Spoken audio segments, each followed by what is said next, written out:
All right, without wasting further time, let's start off with the first story that made it to the bulletin about the military personnel who took over power in Guinea-Bissau, suspending all gathering, what they call anything that will be a threat to the visit of the ECOWAS members who are supposed to visit the state today to renegotiate with them on how to restore back the democratic rule that Guinea-Bissau have been enjoying for some time now. What do you have to say about this, given the fact that in one breath force, they shut down all internet operation so that the activities of the military in the country will not be let known to the world. But now at this point, they are reconsidering and taking back to democratic rule. What do you have to say to this, please? Look, this ECOWAS country, why are they always blaming the military for doing what they ought to do in the face of a bad governance in Africa? Have they ever gathered to tell their civilian counterparts in office that, look, what you are doing is not good? Have you ever seen these ECOWAS people coming to tell the president that you are doing a coup in your country? Or don't you know that these civilians in civilian gap, they are also carrying a coup in their respective countries? When you say they are carrying a coup, in what aspect are you pointing to? Yes, what aspect are we looking at? Good. When they trample on opposition, trample on good governance, trample on anything democratic, is that not a coup? But did we see that happen in Guinea-Bissau, Barrister Darlington? There was a democratic election, and the result of that election is yet to be announced. And we're having two people already trying to cause problem in the country. And from the information we had also, we're told that the military had to intervene because they know that some drug lords are trying to utilize our opportunity after they must have already pushed in gun or firearms into the country to upturn the activity of their country. And that was why they step in. So if that is their reason, did they apprehend the drug laws? Hold on. Did they apprehend the drug laws or they are anticipating? Look, some of these reasons, I don't buy it.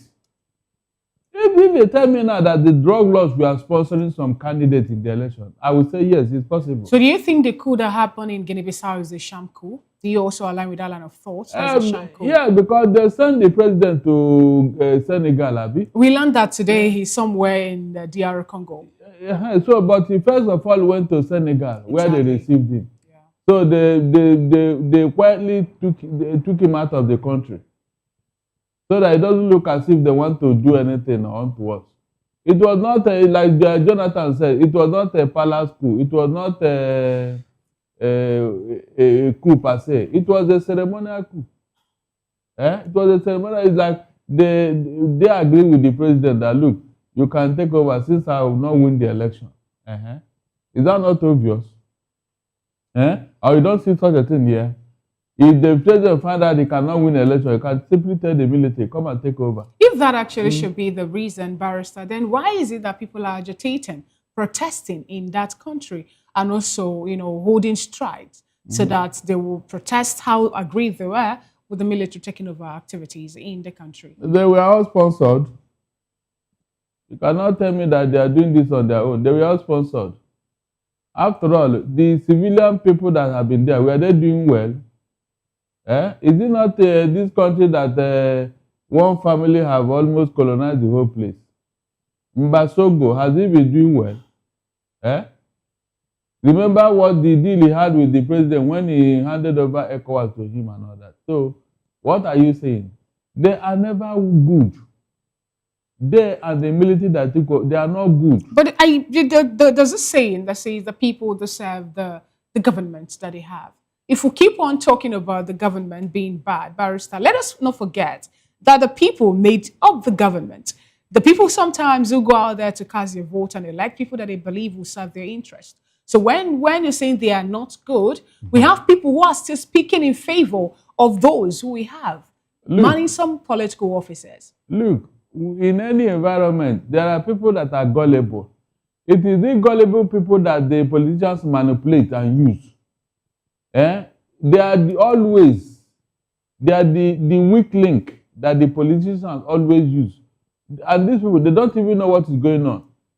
they don't understand where these politicians are going because they have been made a ready tool to be used. When you say they've been made a ready tool to be used, let's take a cue from what happened in Cameroon. We have a man who have been within the corridors of power for over, 4 decades at this point. And yet he come up to tell the world that some people are pressurizing him to still be on the ballot. And he went also to be on the ballot. And he won the election. Yes.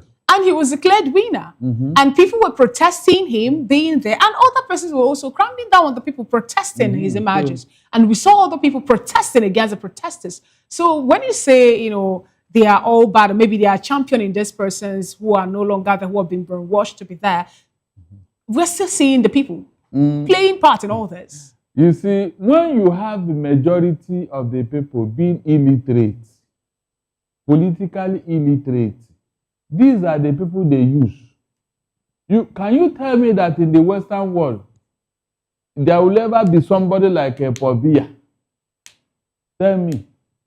In the Western world, there will ever be somebody like Museveni or Uganda. It can never happen now. You can't.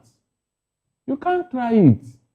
So in an environment of mostly illiterate people, this is what you get. That is the truth. So when they deliberately keep you down, it's for a purpose. Are you saying that Africans are illiterate? Oh, are you serious? Are they well educated before? Hold on. No. But if you're to get to the Western world you just pointed to now, you find out that most of the people who are occupying decision-making positions in this Western world are majorly Africans. We have the best of the brains in every other aspect and in every other part. So when you say that, illiteracy is what is causing the problem. Yeah. Look, when you are in an environment of educated people, can you manipulate them? You said it here that your Africans are can they be in that position without being educated? Can they be in that position and still manipulating the whites who are the hosts? This is not possible, my dear. If you have a majority of the people that are well educated, and you can't even try it. I say you can't try it. That is what you are saying here. Now, when you say education, that's the meaning. In fact, education helps you in a number of ways. When you see that professors, they went to school to go and read, fine. But people are expecting them to be rich. No, that's not what education gives you. It doesn't give you wealth. It gives you knowledge. Your ability to overcome some of these mundane things that doesn't help the society. That is the meaning. That's the meaning, Refina. So when Africans are down, educationally, the result is what this you are seeing, being manipulated, being teleguided. In Nigeria alone, as of 2019, we have over 11,000 professors who are there manning different. Is that what? In Nigeria alone, we have over 11,000 professors as of 2019. And this 2025, yeah. So we must have had over 15 or 14,000. And okay, fine, that Barrister. Is a shame. Now, Barrister, let's break. That is a shame. Let's break it. In Harvard alone, you have 11 professors. Harvard University. 11 professors, and you are talking of Nigeria. Now, if you check those 11 professors that we have in Harvard, we have Nigerians also there making up the left. So, see, Africans are not illiterate. Barrister, I bet to disagree. We are sound. We are sound-minded people. We are literate. Nigeria is the biggest black nation in the whole world, and the giant of Africa. And you are telling me here now that was 2019 report, Barrister. 2019. So between 2019 and 2025. You now have 1 million professors, have you? You never can tell. But now, Barrister, let's still stay with Cameroon at this point. We learned that one of the opposition leaders, Anicet Ekane, died in prison, in detention. From the information we gathered, we're told that his lawyer and the wife and family members made this known. He was the one who stood his ground to say that he wanted to kick against the worsening political issues in Cameroon. Now, what do you make of this death? He died in detention. Some persons were of the opinion that this is going to lead to more political tension in Cameroon. They are yet to stop the protests. People have been killed and all that. So what do you make of this? The 74-year-old dying in detention. The blood of any martyr will wet the ground for political advancement. Did you hear me? The blood of one martyr is going to wet the ground for what? Political advancement. So this is what you get, or this is the price you have to pay to liberate your people. Nobody who embark on this type of thing finds it funny. It's not possible. Unfortunately, the people that are oppressing and they're killing them, they don't even know that they are moving the country forward by what they are doing. That's the truth. I mean, it didn't start today. Look at Jesus Christ. They thought when they kill him, this thing will be over. But say that should be the case. So many persons have been killed in Africa. So why is it Africa is still the way it is? Oh, we have lost so many strong men, so many strong people, women, vocal voices talking about liberation of Africa. That is why you are even where you are now. Seriously. It is the blood of those people that gave Africa what? Independence. Or are you not aware? It is now left for the people who took over to now deepen it. But we don't see that play out with the West, where we gather or we learn this democracy from. We don't really see, every election, after a matter of election leading to killings and bloodshed and all that. America is over 250 years in democracy. So you think ours is work in progress? Good. America is 250 in democracy, democratic pursuit. Yeah. Mention one African nation that is even up to 100, apart from I think Liberia. So you think we need to keep on walking in this trajectory until when we get to the age of... The only thing that worries me is that you cannot invent the wheel. Having seen the development in the Western world, do they need any other body to cheat them? All they need to do, copy it and bring it here. But the people who are presently in leadership in Africa, they know that if they copy it and bring it here, it will not favor them. How possible do you think that would have been for Africans to do that, where we still have the whites bringing up the supremacy part? And that takes us to the next story, or the next, yes, I made it to the bulletin, where we learned that, there's a report from the South African President, Cyril Ramaphosa, dismissing President Donald Trump's threat to exclude Pretoria from the next year's G20 summit.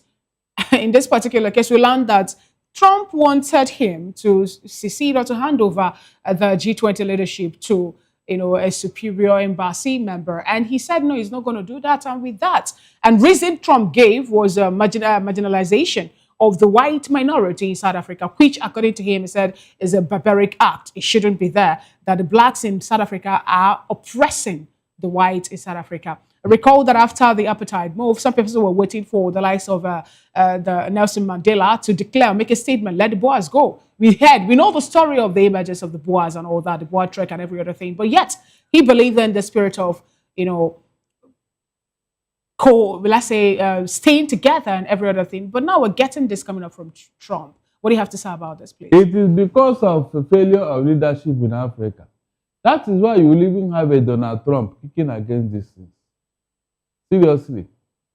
A Donald Trump that is talking, did he not know the history of apartheid? What the whites did to the blacks on their own soil. So on what ground then is he making this statement? I thought it's the failure. They have seen that you don't have anything. Is it failure of the Western or the white supremacy over the black? Is that what we're seeing at this point? Because the major bone of contention on this table is the fact that he is of the opinion that the G20 presidency will be given to a senior representative of his embassy. That is not a problem because it is rotational. And then did Ramaphosa, did he not hand over? Please, did he not hand over? That's the question here. He did. Yeah? He did. He handed over to the rotating presidency to a U.S. embassy official. He did. So what is the problem? Why is it that the likes of Trump is still going for that? That's what I'm telling you now. Is because they have seen that you are a weak leader. You can't challenge them. That is just the only thing. Is it being weak or the fact that we have decided to say no to some imposition that is bringing... No. Recall the plan of sending or shipping some persons who, according to Trump, they are illegal migrants into the U.S. and there's a need for them to be sent out of the country. And, some countries refuse those people being forced on them. Only for Eswatini and others that accept. Ramaphosa was among them. They said, we're not taking in these people. Nigeria government also speak against it, to not picking up, especially those who are ex-convicts. Are we not seeing that being what we're seeing playing out now at this point? No, the real issue there, the real reason Donald Trump is giving is because of this, the minority whites trying to claim the South African land, and which Ramaphosa is saying no. We want to do equitable distribution of land. We want to make sure that the blacks equally get a fair share of the land. That is the problem here. And that is what Donald Trump is kicking against. He believes that the whites should be superior to the blacks. So we're back again on that table of white supremacy. Look, it is because of you African leaders. You don't even have principle. Are you not the one going there to beg for loan or cap in hand? And when you collect the loan, you still see the money and then keep it in their country. All these things are what? Reducing your respect in Africa. African leaders. If they tell you how much of African money that is in the Western world, in fact, you will shed tears. They see this money and they take it to the Western world. And these Western leaders are looking at you and say, look at leaders. That is it.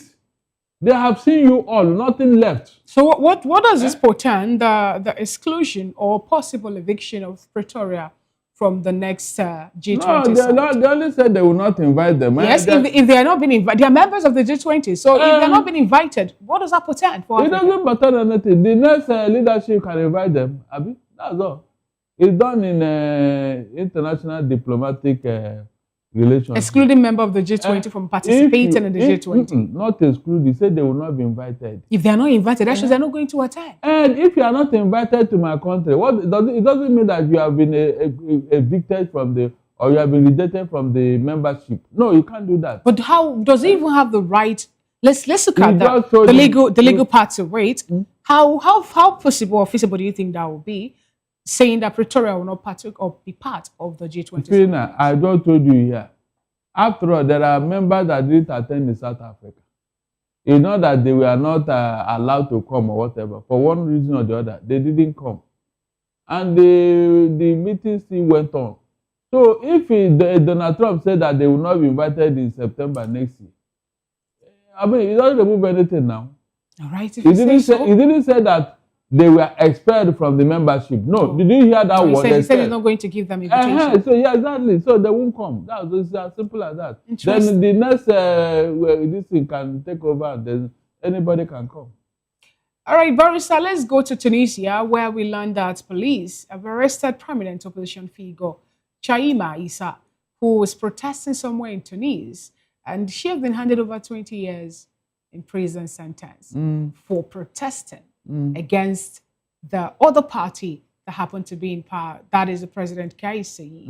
And she has been accused of trying to overthrow the government. She and two other people have been accused of overthrowing the government. And what does this actually say about the increasing authoritarian rule that we're seeing in Africa? Okay, fine. Tanzania, now here in Tunisia, is playing out too.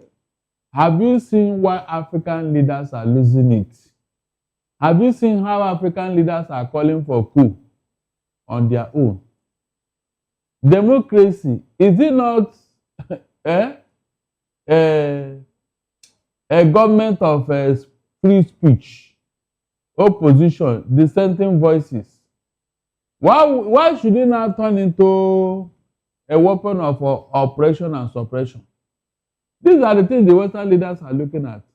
And tomorrow you say they don't regard you. How can they regard you? No, Barrister, some persons were of the opinion that Africa should look for what works for them. The way to rule and govern that works for them. And not just holding on to democracy, which they borrowed from another part of the world. Barrister, do you share that line of thought? And if we were to look for something different to take as our own modus operandi, our way of rule, what do you think that would be?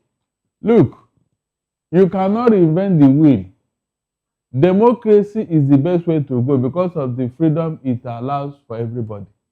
Are you getting what I'm saying? For example, China and Chinese government, yes, though we can say they practice democracy, but we know their democracy have some other clause, which they believe works for their people.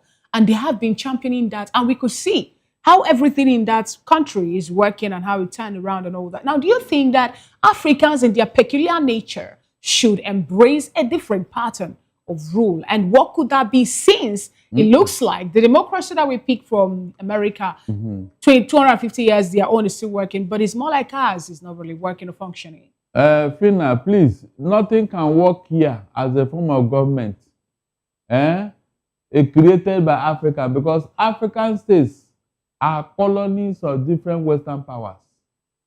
So you cannot bring them to join whatever. Their colonial masters who are teleguiding them and manipulating them will not allow them to join. You want them to lose their grip on them? It's not possible now.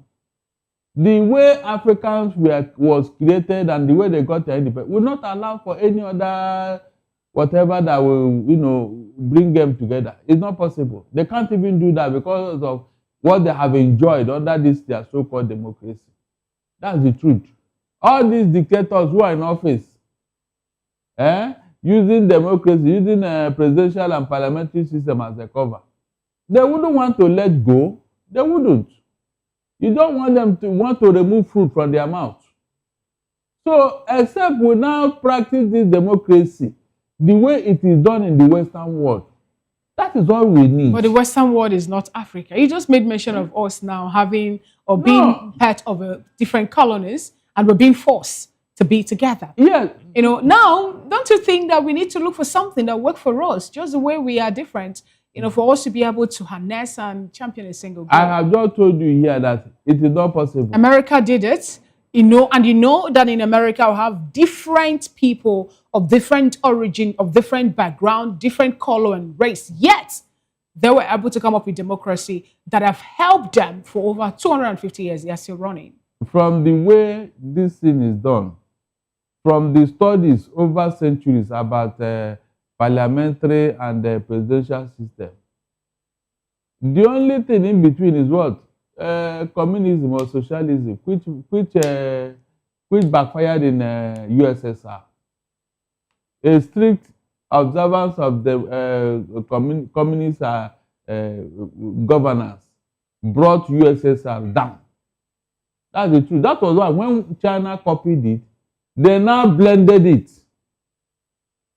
In the center of China, you have the communism or socialism operating. They control the economy so that you will not see all this embarrassing embezzlement you see here.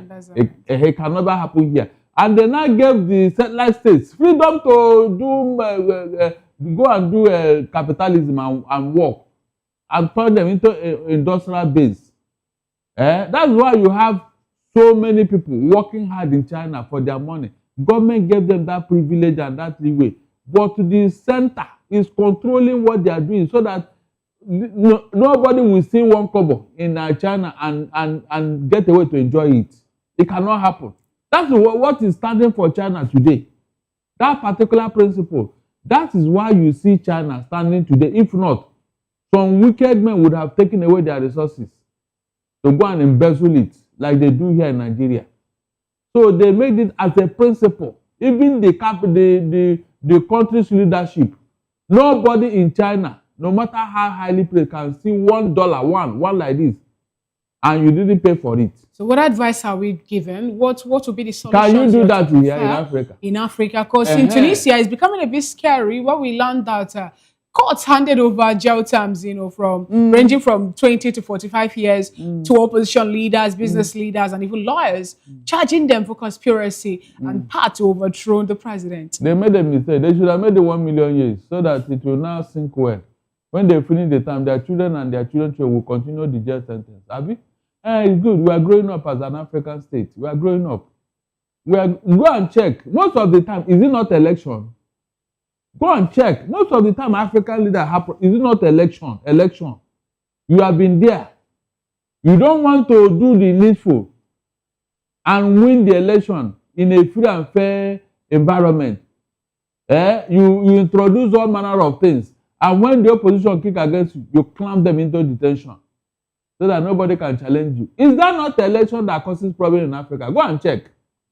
Just check. Look around. Election. What does that tell you?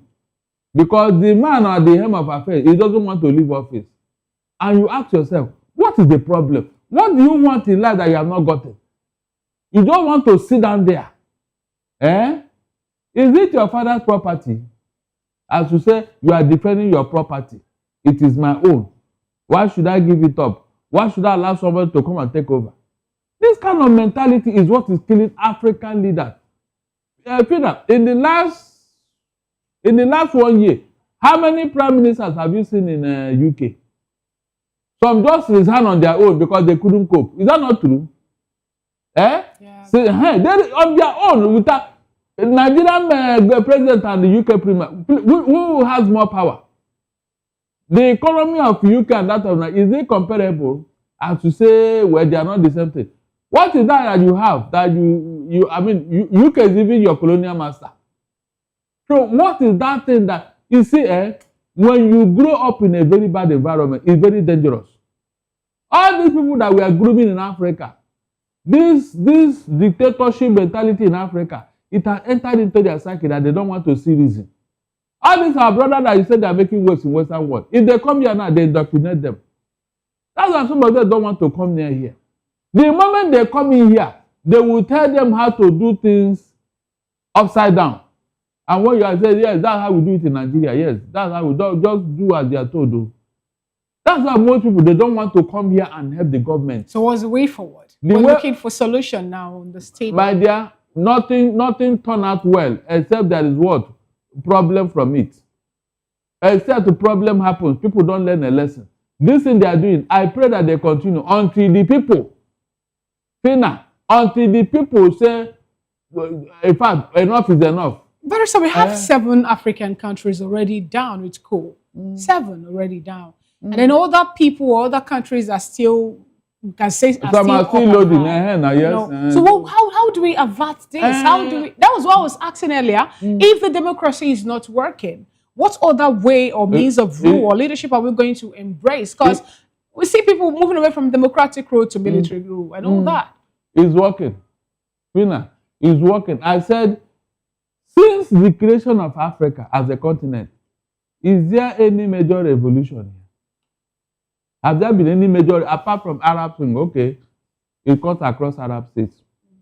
Is there any major coup? Any major revolution in Africa? The answer is none.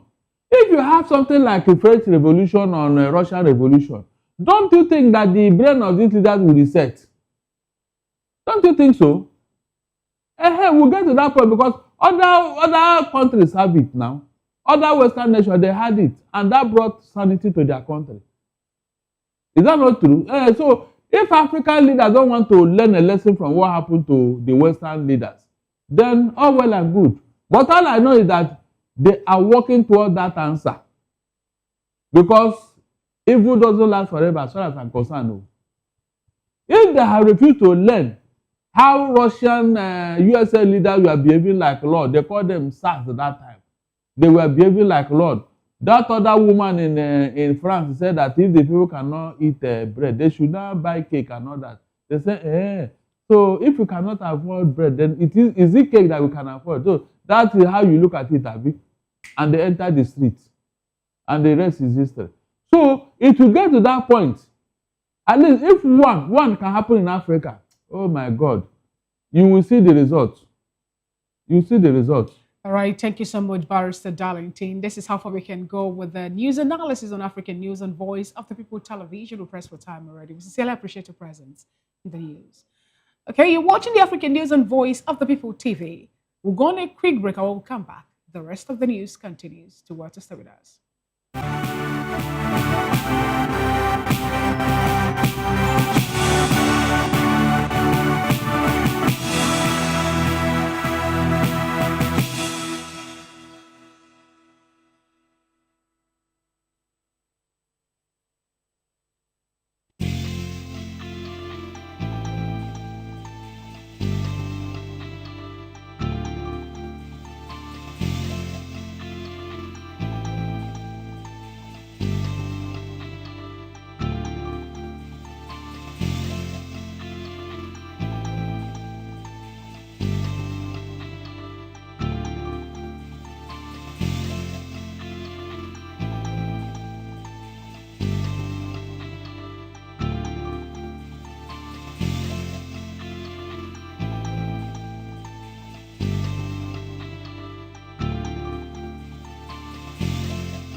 Welcome back to the African News on Voice of the People television.